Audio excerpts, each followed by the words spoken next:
Bonjour à tous. Bonjour tout le monde. Aujourd'hui, nouvelle balade, enfin sous le soleil. On Ouais, l'a ça fait attendu trop du celui-là. bien. Oh Au là bord là. de l'eau comme ça va être vraiment agréable. Alors, la petite vidéo où Cindy ne sait pas trop du tout. voilà, le thème. Mais moi, dans mon entretien spirituel, j'ai souvent des personnes avec beaucoup de questions. Et bien souvent, quand il y a une question qui est récurrente, j'en fais une vidéo dédiée. Et là, il y avait plusieurs questions sur le même thème et je me suis dit pourquoi pas les rassembler toutes dans une seule vidéo. Alors c'est des questions qu'on a déjà abordées plusieurs fois, mais là c'est vraiment un thème particulier, c'est vraiment un petit peu, vous savez, des questions sur nos défunts passés à la lumière. Et là tu découvres enfin le thème. Voilà. Donc voilà, Ça a l'air j'ai eu sympa. des personnes qui m'ont posé beaucoup de questions sur nos défunts passés à la lumière, ce qui était possible, pas possible. Et du coup, aujourd'hui, j'ai décidé de les poser à Cindy. Bon, je vais essayer d'y répondre. Donc voilà, on y va, c'est parti. À tout de suite.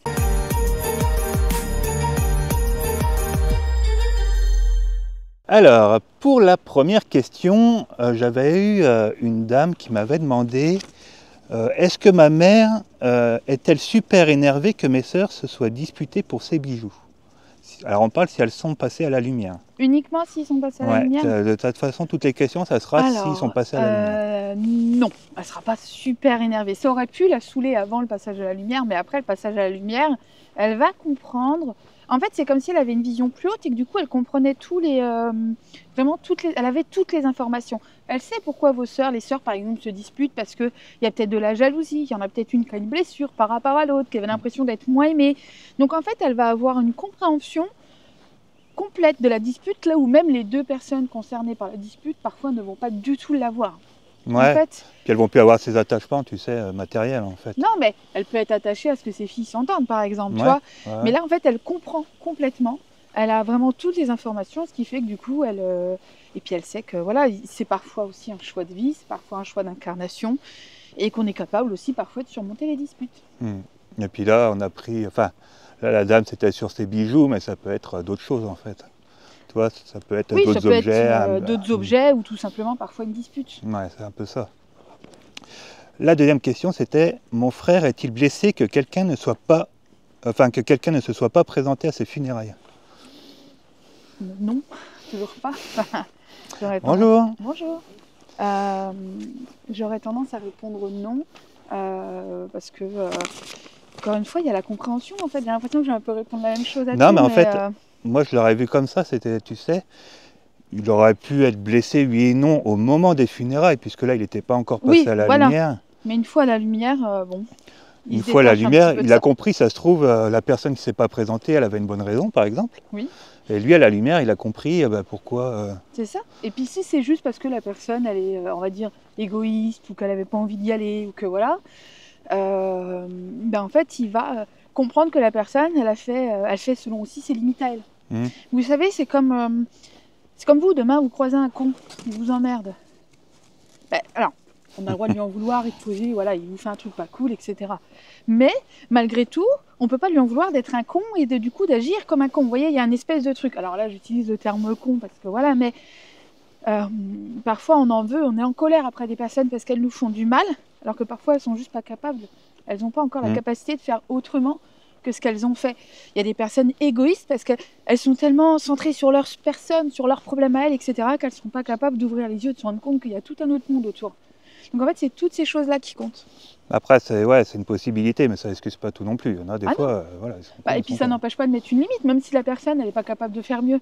Justement, même encore, on pose encore plus une limite. Si un con, on comprend qu'il est con et qu'il sera juste con, et bien en fait, on va pas chercher, on va pas attendre plus de lui. Donc justement, on va pouvoir avancer et puis le laisser là où il est. Ouais, c'est vrai. Bon, pour l'instant, c'est un sans faute. Très bien, je te félicite. Je vais avoir un bon point à la fin de la vidéo. Il n'y a pas 100 questions, parce que voilà, c'est trop récurrent. Et c'est vrai que, comme tu dis, c'est souvent la même réponse qui revient. Mais j'ai essayé de prendre celle qui, vraiment, moi, qui revenait souvent dans mes entretiens. Puis les personnes sont plus ou moins intéressées selon les questions. Il y en a aussi qui pourraient répondre à même leurs questions. Alors, mon ami qui est décédé, qui se trouve à la lumière, est-il un homme ou une femme? Il est une dame. Il n'y a plus de sexe. De sexe qui définit le genre. Tu vois. Il n'y a plus de genre, quoi. Puisque dans différentes incarnations, sur Terre, bien sûr, il y a le côté homme, femme, et il n'y a pas que homme-femme, il y a aussi le côté trans. Il ne faut pas les oublier. Alors il y en a plein d'autres, mais j'y connais rien, pardon. Des fois je suis un peu vieille et ça me dépasse. Il y en a tellement maintenant qu'on ne sait plus trop. Non, voilà. Mais voilà, je vais oublier personne. Donc bon, une fois à la lumière, il n'y a plus de question de genre. On est une âme, on est de l'énergie en fait. Il ne faut pas partir du principe que tout se représente selon ce qu'on vit ici. Peut-être que dans une autre vie, je sais pas, dans un autre plan d'incarnation, des gens, il y en a 12 et que c'est normal et que on peut être un des 12.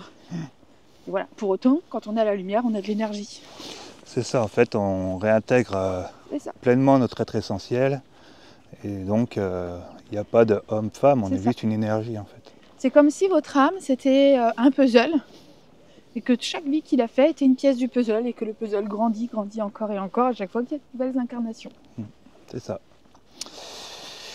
Mon enfant grandit-il une fois passé à la lumière ? Alors, votre enfant, c'est l'être existentiel, pas l'âme. Donc, une fois qu'il passe à la lumière, il redevient une pièce du puzzle. Et du coup, l'âme, elle grandit, elle évolue de par ses incarnations. Mais votre enfant, non. Si vous avez perdu un enfant et que lors de sa mort physique, il avait, je sais pas, imaginons 3 ans, à la lumière, quand ça reste un être existentiel de 3 ans. Ouais. Par contre, quand vous converserez avec lui, si un jour vous avez l'occasion de faire un contact défunt, là par contre vous ne parlerez pas avec un enfant de 3 ans, vous parlerez avec l'âme.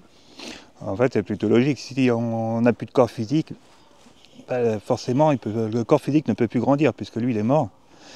Donc ouais, c'est l'âme qui elle va continuer d'évoluer. C'est ça. Parce qu'à la lumière, c'est pas parce qu'on est passé à la lumière que ça y est, on est accompli, on est réalisé. Hein. On continue toujours à apprendre dans les plans de lumière en fait. Donc voilà. Ensuite, si mon proche est passé à la lumière, pouvez-vous toujours communiquer avec lui ? Oui. Alors, oui, mais parfois non. Alors, je m'explique. Oui, parce que le fait d'être à la lumière en aucun cas n'empêche les contacts. Mais par contre, une âme qui est à la lumière, donc là on parle même plus d'être existentiel, mais de l'âme de votre proche, peut très bien ne pas se présenter si elle estime que ce contact il n'est pas bon pour vous. Elle n'aura pas de dépendance comme elle aurait pu en avoir avant son passage à la lumière. Quand vous tombez sur un médium qui va vous dire il faut tant de contacts défunts, il en faut 1, 2, 3, 4, 5, 10, 20. C'est pas bon. Ou même parfois un médium qui n'arrive pas à vous dire non. En fait, parfois ça peut arriver aussi dans ce sens-là. Eh bien, il faut savoir que vous créez une dépendance chez vous, mais aussi peut-être chez votre proche. Donc c'est jamais très bon. Vous avez un travail de deuil à faire, lui aussi, et c'est pas possible si on se parle tous les jours. Après, à la lumière, ils vont pas venir à chaque coup. À la lumière, voilà, à la lumière, il y a de fortes chances, s'il estime que c'est pas bon pour vous, qu'ils ne viennent pas. Ouais. Par contre, et d'ailleurs, si vous le faites, par exemple, je sais pas, si vous tombez sur un médium qui vous fait un contact tous les mois en vous disant que votre proche est à la lumière, soit il n'a pas votre proche, soit votre proche n'est pas à la lumière. C'est ça. Et parfois, ils ne vont pas venir avec un médium, comme moi, ça m'est arrivé avec mon papa, parce qu'ils savent qu'on est capable de le développer par nous-mêmes, et que du coup, ils vont pas vous faciliter la tâche en acceptant de parler au travers du médium. Ils vont vous dire, en fait, c'est votre carotte. Rien ne vous motive plus qu'un proche pour développer vos capacités. Ouais. Donc, ils vont utiliser ça. C'est vrai que bien souvent, s'ils ne se présentent pas, quand ils sont à la lumière, c'est pour vous dire en fait, que vous en êtes capable. En fait. Oui. Vous n'avez pas besoin d'aller voir quelqu'un. C'est qu'il y a déjà une forme de communication qui est mise en place et que c'est très bien. Donc parfois, ils vont vous dire, en fait, c'est bon, ça suffit. On peut le faire comme ça marche. Crois à toi, fais-toi confiance. Hop. Merci. Et fais-toi confiance, etc. Donc ils vont vous encourager là-dessus plutôt que de vous encourager à passer par le médium. Ok, ça marche. Ça te va ? Oui, c'est super. Prochaine question. Mon père a-t-il retrouvé ses proches à la lumière ? Alors, oui, mais pas que. Alors, quand nous on pense, par exemple, si moi je pense à mon papa et je me demande s'il a retrouvé ses proches, je vais penser, par exemple, à sa maman, à son père, à ses frères et sœurs, etc. Je vais penser à sa famille, on va dire, de cette vie, de cette incarnation. Alors que il a eu plein d'incarnations. Donc oui, en fait, il va retrouver tous ses proches. En tout cas, le lien est là, quoi qu'il arrive. Et ce qui est assez des fois, il y en a qui essayent de m'expliquer, mais ils me montrent à quel point c'est compliqué. Parce que, par exemple, on va prendre l'exemple de mon papa. Imaginons qu'il ait retrouvé sa maman à la lumière. mais il va retrouver sa maman, mais il va aussi retrouver peut-être que sa maman, cette même âme, dans une autre vie, était sa sœur, sa tante, son amoureuse, peu importe. Et du coup, il retrouve à la fois sa mère, mais aussi sa tante, sa sœur. Tous les rôles qu'elle a eu auparavant. Voilà. Quoi. Donc en fait, on ne retrouve pas réellement, enfin, on ne retrouve pas uniquement les personnes, on retrouve en réalité l'âme au complet. Et alors pareil, il y a un petit truc que je voulais dire. Parce que la dernière fois, on parlait de réincarnation. Et en fait, en y réfléchissant, on parle souvent qu'on se réincarne. Et en réalité, ben, je sais pas si on se trompe pas là-dessus. Parce que tu vois, on dit tout le temps que par exemple, moi, je vais me réincarner. Mais c'est pas moi qui va me réincarner. Bah, c'est pas ton être c'est mon âme. Oui, c'est pas ton être existentiel. Voilà. Les gens qui ont peur de la réincarnation, dites-vous que c'est jamais complètement vous, enfin, uniquement vous, qui allez vous réincarner. J'ai un cheveu dans la bouche, c'est très désagréable. Mais, voilà. Ah, je vois ce que tu veux dire. Pour le cheveu dans la bouche? Non, pour la réincarnation. Bonjour. Bonjour. Pas voulu. Non, il ne dira pas bonjour. Non, il n'a pas voulu. Non, c'est bon. Mais non, mais oui. Ils sont très très agréables, très polis. Et du coup, oui, voilà, en fait, votre âme va lancer une nouvelle incarnation. Donc même si par exemple vous avez peur pour vous parce que vous ne voulez pas vous réincarner, ou que vous avez peur pour... Bonjour. Bonjour. Ou que vous avez peur parce que vous dites peut-être qu'un proche, voilà, mon mari ou mon papa est décédé et j'ai pas envie qu'il se réincarne avant que moi j'arrive, j'ai envie de le retrouver. Et bien à ce moment-là, dites-vous que quoi qu'il arrive, son âme peut avoir lancé une nouvelle incarnation. C'est pas votre papa ou votre proche qui sera parti. Alors, en fait, c'est vous connaissez votre proche sur seulement une vie, mais l'être essentiel que vous retrouverez, enfin son être essentiel, lui, vous le connaissez encore mieux. Vous le connaissez de plein de vies, en fait.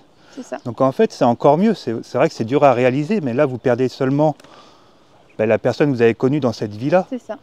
Par contre, vous allez la retrouver sous toutes ces autres formes et que vous avez déjà retrouvées plusieurs fois avant. Donc, ça compte encore plus que la personne qu'elle était, tu vois, sur une vie, en fait. C'est vrai que c'est pas évident à se projeter là-dessus, mais c'est vraiment bien. C'est vrai que quand on discute avec les êtres essentiels, c'est quelque chose, quoi. Ah bah oui, c'est toujours sympa. Là, on a eu, toi, tu as eu l'occasion de voir celui de notre fils. Oui. Gigantesque, quoi. Alors, je sais pas si c'est moi, hein, c'est peut-être mon mental qui me qui forcément, tu as une grosse visualisation comme ça, voilà. Je pense que je traduis une grosse énergie par... mais il en impose, quoi, taille, tu vois. Mais oui. Et en fait, mon fils dormait chez une amie. Et en fait, j'ai été réveillée par un maman. Donc, j'ouvre les yeux. Sauf que j'ai un peu réflexe, hein, j'ouvre les yeux comme ça. Sauf que je me dis, bah non, il n'est pas là. Et en fait, je me rends compte que je me connecte à lui assez naturellement sans même vouloir provoquer quoi que ce soit. Et en fait, énergétiquement, c'était pas ouf autour de lui, là où il était. Alors lui, il dormait, il a très bien dormi. Mon ami m'a pas dit il a fait un cauchemar ou quoi au caisse. Hein. Mais à ce moment-là, je pense que c'est une autre part de lui qui m'a appelée. Et dans la seconde, j'y étais. Et en fait, c'était quand même assez lourd. Et du coup, moi, sur le coup, j'étais encore un peu endormie, un peu la tête dans le cul. Ouais, bien sûr. Et en fait, donc je me concentre et j'arrivais pas complètement à faire partir. Et du coup, je fais... mes guides et mon être essentiel, je suis vas-y, venez me filer un coup de main, quoi. Ne me laissez pas comme ça. Et c'est celui de mon fils qui est venu. Alors, il y avait le mien, mais il y avait aussi celui de mon fils. Et ils étaient assez impressionnants, j'aime beaucoup. J'aime bien ressentir les êtres essentiels. Mais ça montre bien les connexions énergétiques qu'on a entre nous et avec eux qui sont là-haut, quoi. C'est vrai que c'est vraiment génial, hein, cette relation qu'on a. Et puis... alors pas sans l'accord de la personne, mais... Moi, il m'arrive parfois de demander un coup de main sur un nettoyage de ma maison, par exemple, à l'être essentiel de Jordan, mais pas à Jordan. Parce que Jordan dort et que du coup, j'ai pas envie de le réveiller ou des trucs comme ça. Et du coup, de te demander, on va dire, tu sais, demander à ton être. Parce que j'ai une liaison avec ton être, une relation, pardon, pas une liaison, une relation avec ton être essentiel en plus d'une avec toi. Non, mais ouais, t'as raison. Attends, on va laisser passer la voiture, du coup. Mais ouais, tu as raison, c'est exactement ça en fait. Et c'est pour ça que c'est important de se relier, de retrouver cette connexion avec son être essentiel en fait. Tu sais, j'en parle souvent dans mes vidéos et c'est la meilleure chose que l'on puisse faire d'ici. Et ça vous montre à quel point vous n'êtes pas une petite chose fragile. Parce que vous voyez, même mon fils qui va avoir 8 ans, son être essentiel, il dépote. Et c'est pas parce qu'il est exceptionnel, hein. Il est exceptionnel parce que c'est mon doudou, mais... Ce que je veux dire, c'est qu'on est tous capables d'avoir une très grande énergie. Bien sûr. Question suivante. Tu sais qu'on a braisé, hein. Bon, écoute, il n'en reste plus tant que ça. Bon, après, j'en avais pas mis beaucoup, parce que c'est vrai que ça revient toujours. Oui. Comment pouvez-vous communiquer avec ma sœur qui est à la lumière alors qu'elle ne parlait que anglais? Parce que le langage de l'amour est une langue universelle. J'ai pas pris de Kleenex. Non, mais en fait, tout est une question d'intention. Et puis, je sais pas, c'est bien foutu, ça traduit, je pense. Alors, par contre, je le ressens quand il y a quand il y avait des accents très forts. Parfois, ça va se ressentir. Oui, mais pas avant la lumière, je trouve. Quoi? Toi, plus des défunts qui ne sont pas passés, je trouve. Ah oui, c'est vrai. Tu vois? Après, je le ressens. Oui, non. Et parfois, le piège, c'est que il faut savoir que j'ai un petit tic un peu de mimétisme. Et que du coup, quand j'ai quelqu'un qui a un fort accent, sans m'en rendre compte, j'ai tendance à imiter très mal. Donc c'est un peu ridicule, mais du coup, ça en devient drôle parce que je préviens les gens. Et oui, ça peut m'arriver avec une âme qui a un accent qui ressorte. Alors, pas très bien du coup, parce que je le fais vraiment pas bien, mais qui a un accent qui ressorte. Bonjour. Un accent qui ressorte. Arrête de forcer les gens à dire bonjour, ils n'ont pas envie. Bah, c'est la politesse, écoute. Je sais pas, moi je vois quelqu'un, je dis bonjour. Bah oui, je vois bien que ça les fait chier. Et du coup, oui, voilà. Ça peut. Ah, tu m'as perdu. Je sais plus où j'en étais. Ben, je vais te laisser, Enfin, moi bref, je sais où t'en es, mais je vais te laisser chercher un petit peu. Pas gentil. Du coup, oui, parfois, bah voilà. C'est tout. Je l'ai plus. Non, mais en fait, oui, avant le passage à la lumière, comme le défunt, ben, il a encore tout ce mental et ses émotions, etc. de sa vie terrestre, il va garder un petit peu Ouais, tu peux éviter un peu les gens, mon cœur. Cet accent, etc. en fait, tu vois. Bonjour. Et donc, quand ils sont à la lumière, ils sont débarrassés de tout ça. Donc forcément, il n'y a plus la langue qui rentre en compte, il n'y a plus rien. C'est vraiment une traduction de notre part, de ce qu'on reçoit en fait, d'images, d'énergie. Ça peut passer par tous nos clairs en fait. Donc là, il n'y a vraiment plus la barrière de la langue qui rentre en compte. La langue, ça va vraiment être sur notre plan. Après, de l'autre côté,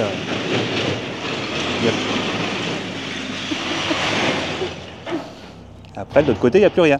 Alors, prochaine question. Ouais. Enfin, prochaine question, on est déjà à l'avant-dernière. Ouais. Ma mère peut-elle devenir ma guide spirituelle? Alors oui, bien sûr. Bien que ce ne soit pas une obligation et que... En fait, tous vos guides ne seront pas forcément un proche de votre famille, on va dire de cette vie-ci. Par contre, elle peut très bien prendre un rôle de guide. Ils le font très souvent, au départ en tout cas, juste après leur décès ou juste après leur passage à la lumière. Bien souvent, c'est aussi pour nous aider sur le travail de deuil. Parce que qui de mieux que la personne qu'on pleure pour nous aider. Par contre, pourquoi c'est pas systématiquement eux? Puisqu'on va se dire, mais ils nous aiment, et moi je les aime, et j'ai envie que ce soit eux. Parce que par exemple, si demain vous avez besoin de vous faire opérer une opération cardiaque, même si votre chirurgien c'est un abruti, et que vous adorez votre garagiste, et pour votre opération, vous allez garder l'abruti, vous allez garder votre chirurgien. Parce que c'est lui qui a les compétences pour... Alors, à la lumière, il n'y a pas cette notion de on s'aime ou on s'aime pas, puisqu'à la lumière, l'amour, c'est universel. La question, elle se pose pas. Mais par contre, on va vous mettre la personne qui a vécu des expériences et qui pourra vous aider. Ouais. C'est vrai que quand ils passent à la lumière, ils peuvent décider de passer un petit peu de temps avec vous, une certaine période pour vous accompagner, vous aider. Mais après, ils vont avoir plus de recul, on va dire, une vision plus haute, et eux, ils vont savoir qu'après, ça va rouler pour vous. C'est ça. Et puis eux, ils vont peut-être aussi avoir envie de se tourner vers leur propre évolution aussi. Donc, Et puis, par exemple, mon père n'est pas un de mes guides spirituels.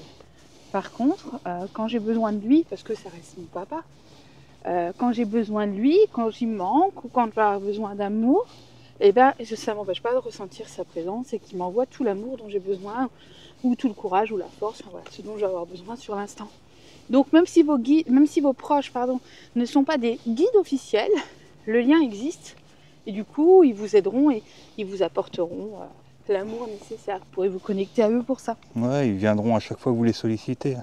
Après, c'est toujours subtilement, donc après, c'est à vous d'être attentif et de ne pas passer à côté.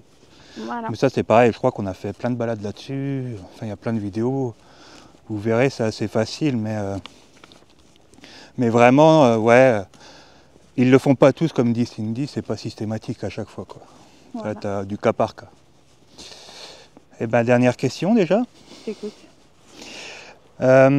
Si un proche se réincarne, je ne le Ouais. verrai plus jamais. Bah alors j'y ai un peu répondu tout à l'heure du coup. Ah oui, du coup. En fait, si un de vos proches se réincarne, c'est en fait l'âme qui va lancer une nouvelle existence. Donc, alors moi je vais prendre l'exemple sur Terre, hein, d'accord? Je vais prendre ce modèle-là. En fait, il va créer un nouveau corps mental, un nouveau corps astral, un nouveau corps éthérique et un nouveau corps physique qui va être dans le ventre de la maman. Bonjour. Bonjour.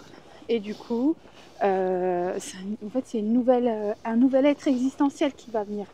Donc, c'est pas vraiment votre maman qui sera partie. Et alors, pareil, un truc.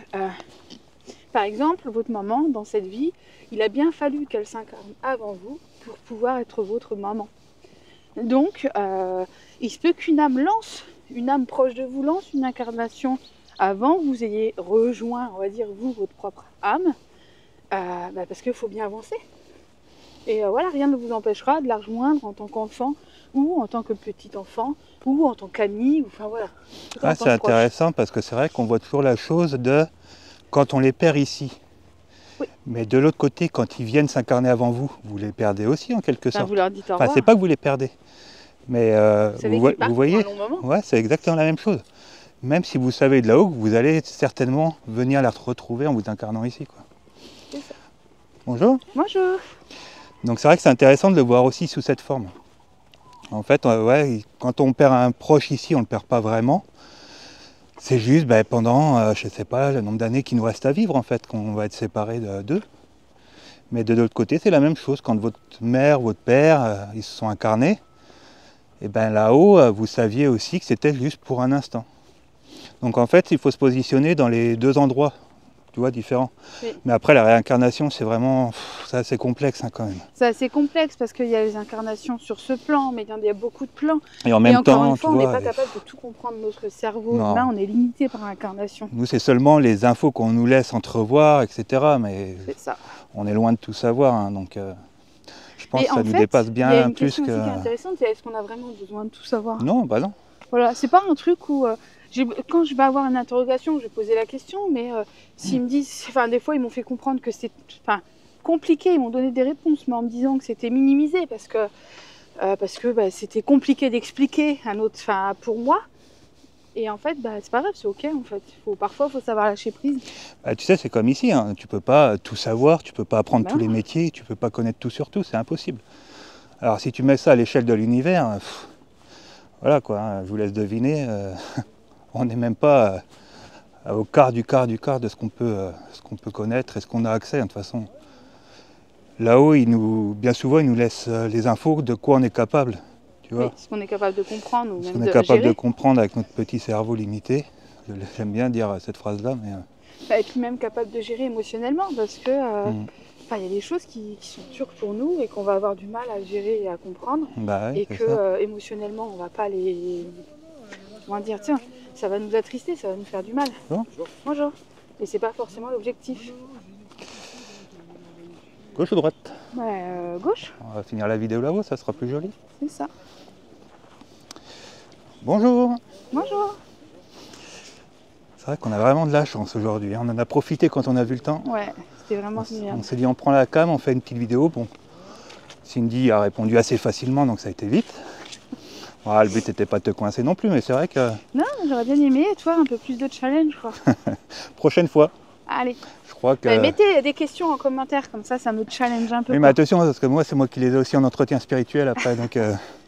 Voilà, mais oui, mais c'est intéressant des fois même de découvrir, tu sais, des questions différentes avec un point de vue différent. Et j'aime bien. Mais moi aussi, j'aime bien, et c'est vrai qu'on adore ce qu'on fait, mais là, pour le coup, tu vois, c'est souvent des questions que j'avais régulièrement, et je me suis dit, pourquoi pas les faire en vidéo avec toi. Bah oui, c'est intéressant. Bon, après, je pense que tu les as aussi en guidance, hein, mais... Oui, bien sûr. Écoute... On a fait le tour. Ouais, je crois qu'on a fait le tour. Du coup, on vous fait des gros bisous. Dites-nous toujours dans les commentaires si vous avez d'autres questions. Puis n'oubliez pas de vous abonner, parce qu'on vous voit ceux qui nous regardent et qui ne sont pas abonnés. Ouais, c'est comme je disais, c'est... Ouais, voilà, ça nous aide beaucoup en fait. Bah, c'est l'algorithme YouTube en fait qui est comme ça. Voilà. Plus vous allez interagir sur une vidéo, plus il va la mettre en avant. Et plus nous, on va pouvoir aider du monde. Et puis bien sûr, développer notre chaîne. Hein. On va pas se mentir, on aimerait bien des plus gros projets. Et pour l'instant, c'est pas possible. Donc voilà, on veut voir vos... Mettez un petit cœur en commentaire, on veut voir des petits cœurs partout.